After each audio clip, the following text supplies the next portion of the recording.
Non, comme ça. Non, pardon, écoutez ça, parce que ça c'est ma vie personnelle. Je partage ça avec vous, parce que moi, je n'ai pas eu, comme vous, d'une personne comme moi, pour m'expliquer en 1960 comment je devais faire.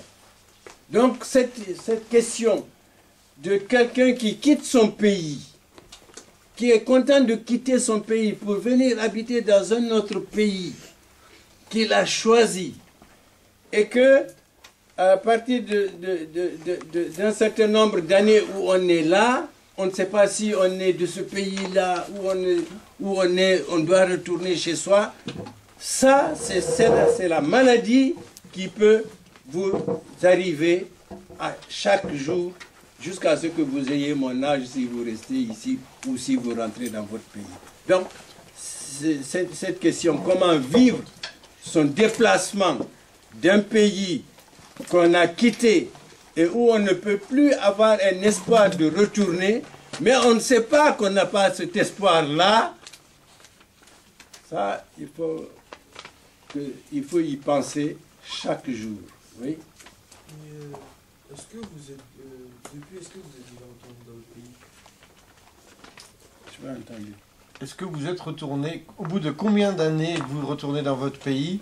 Est-ce que vous êtes retourné et pourquoi ne pas être resté? Je complète ta question. Alors, donc je vous ai dit, il y a eu la dictature dans mon pays pendant 25 ans, 1961-1985. Pendant ces 25 ans-là, je n'ai pas pu y aller. Bon, pour des raisons de sécurité. Si je vais, on me met en tôle, on me tue. Je n'ai rien fait. Bon.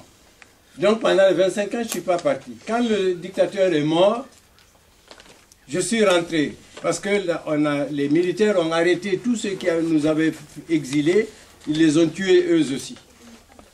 Donc quand je suis rentré, après 25 ans d'absence, qu'est-ce que j'ai trouvé?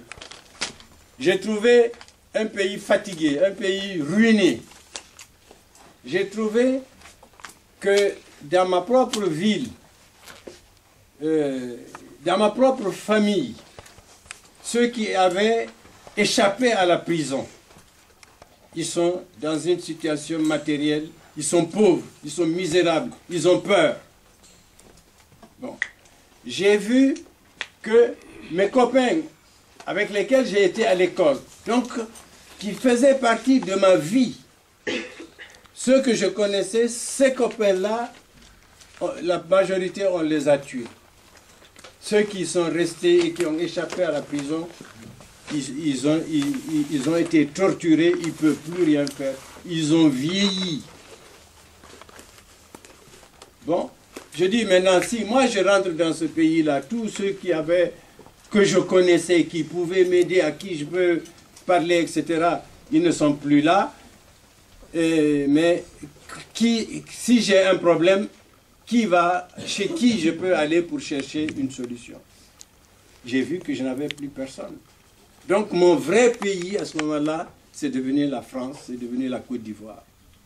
Parce que c'est là où on m'a accueilli, c'est là où on m'a formé, c'est là où on m'a donné du travail, c'est là où j'ai pu élever mes enfants dans la tranquillité.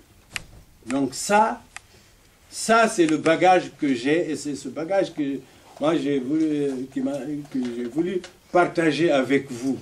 À quel âge tu t'es dit, c'est ici? Alors, dans ce parcours-là, quand je suis allé, donc en 84 en Guinée, j'ai vu que je n'avais plus ma place là-bas.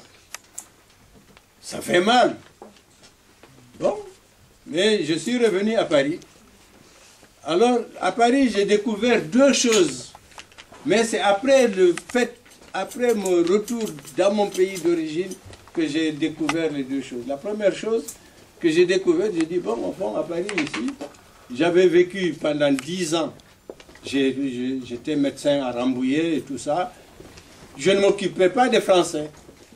Je me sentais français, mais les Blancs, je ne m'occupais pas. Je suis médecin, je fais mon boulot, je vis, je fréquente les quelques copains africains que je connais. Les Français, je ne m'occupais pas. Bon. Quand je suis revenu, c'est pour ça d'ailleurs que j'ai quitté la France, je suis allé travailler en Côte d'Ivoire.